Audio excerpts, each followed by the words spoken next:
प्रतापगढ़ जनपद में डेंगू के मरीज का डॉक्टर करते रहे मलेरिया टाइफाइड का इलाज चिकित्सक की लापरवाही से जा सकती थी। युवक की जान। मानिकपुर नगर क्षेत्र में डेंगू का प्रकोप बड़ी तेजी के साथ चल रहा है। प्रतिदिन मरीजों की संख्या बढ़ती जा रही है। निजी चिकित्सक व नर्सिंग होम चलाने वालों की चांदी हो गई है। मनमानी ढंग से मरीजों से धनादोहन कर रहे हैं। धनादोहन के चक्कर में मरीज को सही स्थिति से भी नहीं अवगत कराते, चाहे उसकी जान भले ही चली जाए। ऐसा ही एक मामला प्रकाश में आया है। मानिकपुर नगर क्षेत्र के दौरीबाग निवासी राजेंद्र जायसवाल पुत्र संतोष कुमार जायसवाल की तबीयत खराब होने पर 19 सितंबर को मानिकपुर नगर के मिरगड़वा स्थित हेमंत नर्सिंग होम में इलाज के लिए भर्ती कराया गया। नर्सिंग होम के संचालक डॉक्टर हेमंत कुमार तिवारी ने बताया कि साधारण बुखार है, कोई घबराने की बात नहीं है। उन्होंने इलाज शुरू किया, लेकिन इलाज से कोई आराम न मिलने के बाद दूसरे दिन फिर राजेंद्र कुमार को परिजन दिखाने के लिए ले गए। डॉक्टर हेमंत कुमार ने कहा कि खून की जांच करवा लीजिए तो सही मर्ज का पता चल जाएगा। उनके कहने पर खून की जांच उन्हीं के नर्सिंग होम में कराई गई। रिपोर्ट देखने के बाद उन्होंने कहा कि रिपोर्ट में मलेरिया और टाइफाइड का बुखार है। 21 दिन तक इलाज चलेगा, तभी ठीक होगा। डॉक्टर ने मलेरिया का इलाज शुरू किया। तीसरे दिन इंजेक्शन भी लगाया और कहा कि परेशान होने की कोई बात नहीं है, परंतु उसके बावजूद भी स्वास्थ्य में सुधार होने की बजाय हालत बिगड़ती गई। मरणासन अवस्था में परिजन इलाज के लिए रायबरेली ले गए, जहां जांच में पता चला कि डेंगू से पीड़ित है। सुनिए क्या कहना है परिजनों का। नाम है आपका और क्या प्रकरण है? मेरा नाम राजू जायसवाल है जी। कहाँ के रहने वाले हैं? मैं दौरीबाग राना पट्टी का रहने वाला हूँ, गुतनी रोड मानीपुर में।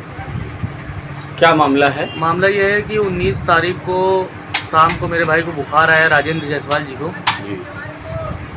उनको लेकर हम लोग गए। डॉक्टर हेमंत हैं, मिरगड़वा चौराहा मानीपुर में। जी। उनके यहाँ दिखाए तो बुखार बताया 103 है, तो 3 दिन की दवा दिए। दवा लेने के बाद हम लोग चले आए।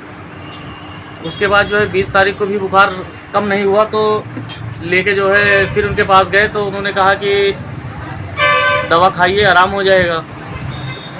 दवा दिया, उसी दवा को रिपीट किया, कहा खाइए इसी को सही हो जाएगा। चले आए। 21 तारीख को फिर आराम नहीं हुआ तो लेके गए तो उन्होंने कहा कि इसकी जो है जांच करवा लीजिए खून की, सारी रिपोर्ट अगर क्या कुछ होगा तो सामने आ जाएगा। तो हमने कहा ठीक है। तो अपने ही हॉस्पिटल में उन्होंने ब्लड लिया और शाम को हम लोगों को 21 तारीख को रिपोर्ट दिया और उन्होंने कहा कि इसमें जो है मलेरिया और टाइफाइड 2 चीज़ घोषित हुआ है। उसकी उन्होंने इंजेक्शन लगाया। 3 मलेरिया के 3 दिन इंजेक्शन लगेगा और 21 दिन जो है टाइफाइड की दवा चलेगी।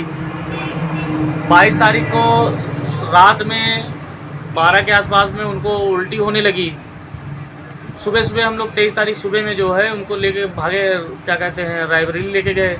तो वहाँ जब ले गए तो डॉक्टर ने जो है उनका ब्लड चेक किया तो उसमें जो है टाइफाइड और मलेरिया ना निकल करके उसमें निकला है डेंगू के निकले हैं लक्षण, और जिसमें जो है प्लेट्स जो है उनकी जो है 8000 आ गई।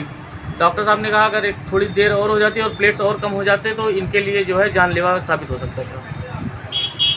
तो इसके बारे में आपने कोई कार्रवाई या फिर किसी सर इसके बारे में फिर हम जो है आए वहाँ, उनको भर्ती कराने के बाद जो है 2-3 दिन बाद आए। डॉक्टर हेमंत साहब ने मैंने बात की कि सर ऐसी ऐसी दिक्कत है, आपके यहाँ जो है टाइफाइड मलेरिया निकला है और वहाँ डेंगू की शिकायत हुई। तो उन्होंने कहा कि ये मेरी मशीन है, मुझे मशीन पर विश्वास है, आपकी बातों पर कोई विश्वास नहीं है।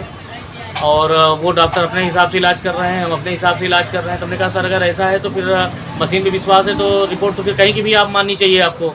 तो उन्होंने कहा नहीं, ऐसा नहीं है, हमारा विश्वास हमको हमारी मशीन पे है, बाकी किसी पे विश्वास नहीं है। तो आप लोगों ने इस मामले को लेकर कोई कार्रवाई? इस मामले को लेकर मैंने जो है एप्लीकेशन जो है थाना महोदय जी को दे दिया है, थाना मानिकपुर में कि सर ऐसी दिक्कत है, कृपया करके मुझे जो है न्याय दिलाने की कृपा करें।